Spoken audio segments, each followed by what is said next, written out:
муроҷиатномаи шӯъбаи раёсати кумитаи ҳолатҳои фавқулодда ва мудофиаи граждании вилояти суғд дар шаҳри Панҷакент оид ба оғози мавсими оббозӣ. ба огоҳии сокинони шаҳру деҳотии Панҷакент расонида мешавад ки бо баланд гардидани гармшавии ҳаво мавсими оббозӣ дар дарёҳо, кӯлҳо, обанборҳо ва обутобгоҳҳои шаҳру деҳот оғоз мекардад. таҳлилҳо нишон дод ки дар ин мавсим баъзе аз шаҳрвандон ва меҳмонон бо як амали хато худро аз зиндагӣ маҳрум ва наздикону пайвандонашонро ба мусибат гирифтор менамоянд. шаҳрвандон ва меҳмонони шаҳру деҳоти Панҷакент бо эҳтиром ва самимият ба ҳар як нафари шумо муроҷиат намуда хоҳиш менамоем ки дар муносибат бо об ҷиддӣ бошед. дар ҷойҳое ба оббозӣ машғул шавед ки бехатарии шумо таъмин бошад. худсарона дар ҷойҳои манъшуда ва барои оббозии хавфнок ба об надароед. пеш аз он ки бо мақсади оббозӣ ба соҳил меравед, андеша кунед ки то чӣ андоза шумо шиновар ҳастед. баъзеҳо аз рӯи ҳавову ҳавас асосан ҷавонону наврасон ҷойҳоеро интихоб мекунанд ки ҷараёни об тез аст ва оқибат худро тӯъмаи дарё месозанд.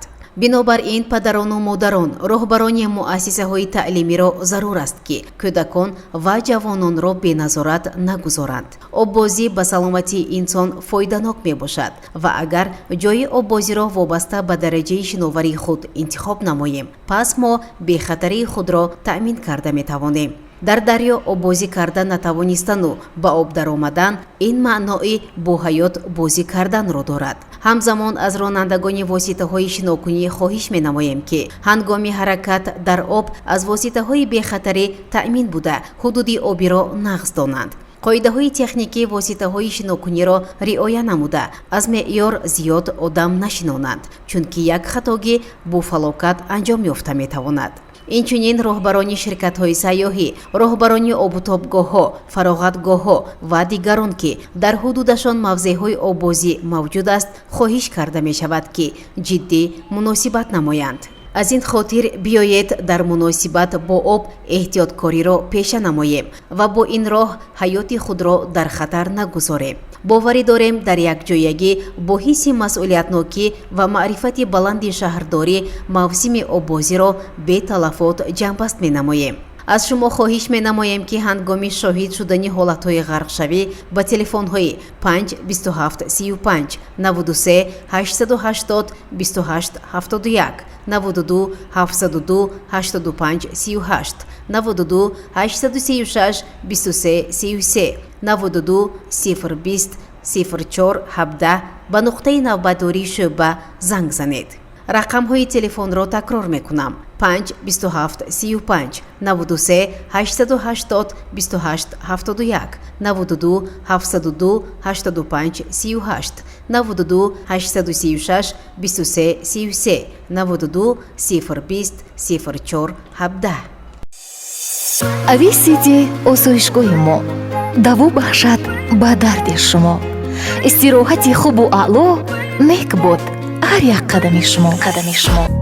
осоишгоҳи ависити ҳамаи ҳамватанон ва меҳмононро барои истироҳат даъват менамояд.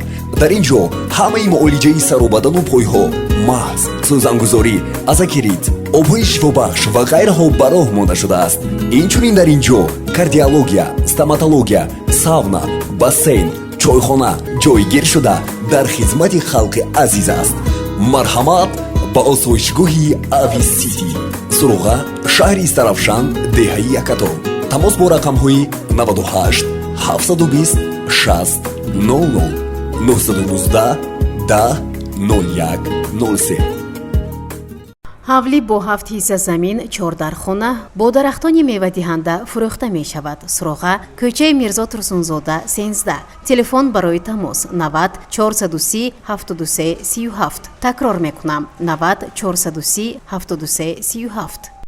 ҳавлӣ бо 6 ҳисса замин, 5 дар хона бо шароити мусоиди зист фавран фурӯхта мешавад. суроға кӯчаи Навобод 23 назди собиқ комбинати гӯшту шир. телефон барои маълумоти бештар 92 714 32 72. такрор мекунам: 92 714 32 72. ҳавлӣ бо 6 ҳисса замин 4 дар хона фавран фурӯхта мешавад. Суроға маҳаллаи Меҳробод.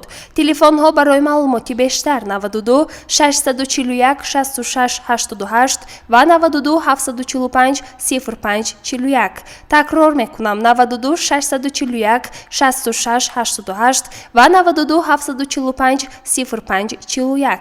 таваҷҷӯҳ! ба диққати ҷавонписарон ва ҷавондухтарони шаҳру деҳоти Панҷакент мерасонем ки дар маркази шуғли фосилавӣ ки дар бинои раёсати шуғли аҳолӣ ҷойгир аст, курсҳои омӯзишии компютерӣ бо истифодаи интернет ва ҳунарҳои мардумӣ ба роҳ монда шудааст. дарсҳо аз рӯзи душанбе то ҷумъа соатҳои 8 то 16 дар 3 баст баргузор мегардад. барои хоҳишмандон дарсҳо бо забони русӣ низ ба роҳ монда мешавад. суроға шаҳри Панҷакент, кӯчаи Терешкова.